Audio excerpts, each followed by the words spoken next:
Hey, SeriousDrama here with the gameplay of domination on the map Firing Range. Not a ground war domination, just a 6v6 domination. And kind of an interesting backstory to this particular match is, actually I played this on the night that Gears of War 3 was released. So I had a couple of friends who I usually play with were at the release and they weren't able to play. So I decided to jump on and play by myself, and I had a pretty good game, as you'll probably see. But this commentary is not about the gameplay. It is about the day that I discovered my father wasn't Superman. And when I say Superman, I don't mean the cartoon character or television character or superhero. I just meant when I discovered my dad had had things that he wasn't very good at. And as when you're a young kid, you want to be just like your parents. When you're a teenager, you want to be nothing like your parents. And then ultimately, when you're an adult, you end up just like your parents. So, I guess to kind of lead up to it, when I was a child, I thought my dad was everything. He was, to me, the strongest man in the world, the smartest man in the world. I remember he used to kind of make a muscle and I would hang off of his arm. I remember he would help me with my homework in grade school and it seemed like he knew everything. He was morally just a perfect human being in the sense where he would pray every day before work and before every meal. I never heard him say a curse word in my whole life. And to me, he was just the perfect human being. It seemed as though he was good at everything. Except sports. He wasn't very athletic. In our family dynamic, it was a little different than most, I would think. In our family, my mother was actually the athlete. I mean, she was a tremendous athlete, actually. She could probably run faster than me, kick a ball farther than me, and throw harder than me. Up until the time I was about 12 years old, I would say. She was really, really a good athlete.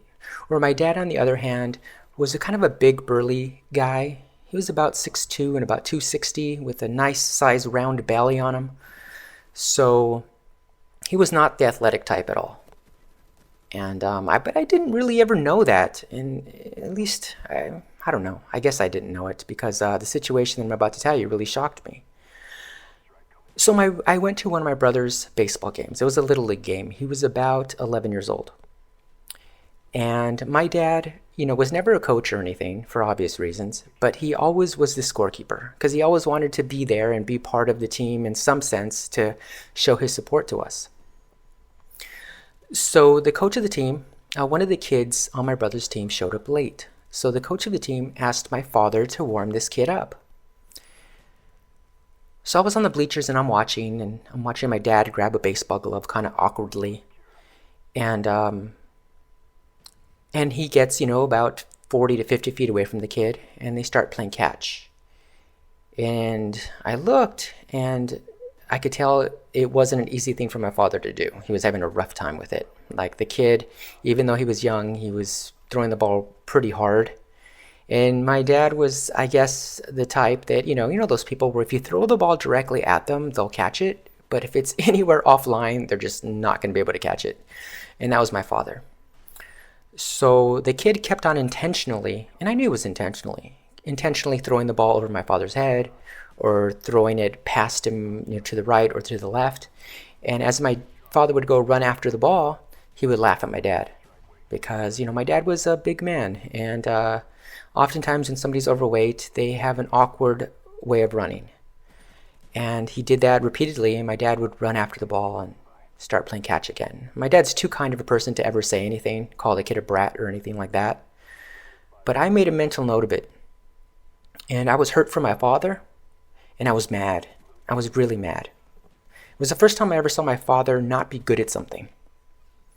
And it bothered me. So anyway, the next week, the same kid is late again to the game. And the coach once again asked my father to play catch with the kid and warm him up. As I saw my dad go go into the dugout to grab a glove, I stopped my father and said, "Hey, Dad, let me play catch with him."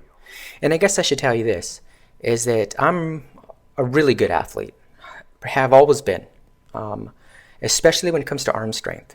I've never been on any baseball team at any point in my life, and I played baseball my whole life, where I've run across anybody who had a stronger arm than I did. I'm not saying that to brag, it kind of supports the story I'm about to say.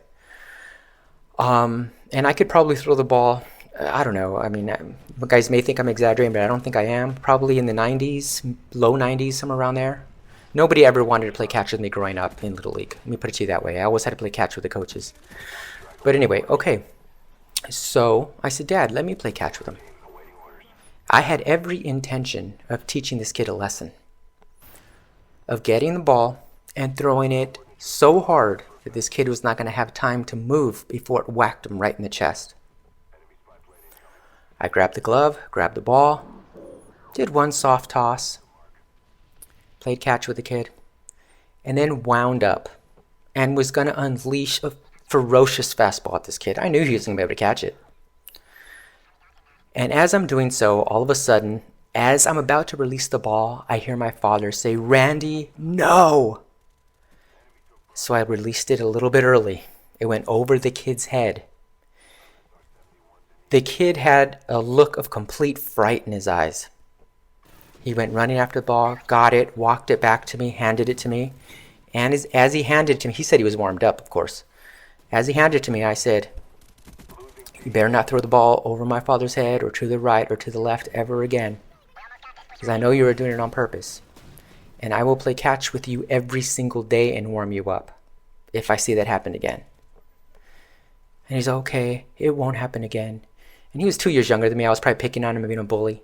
But it really bothered me. Really, really bothered me. And that was the first time I ever noticed that my dad wasn't the perfect human being or the perfect specimen of a man, per se.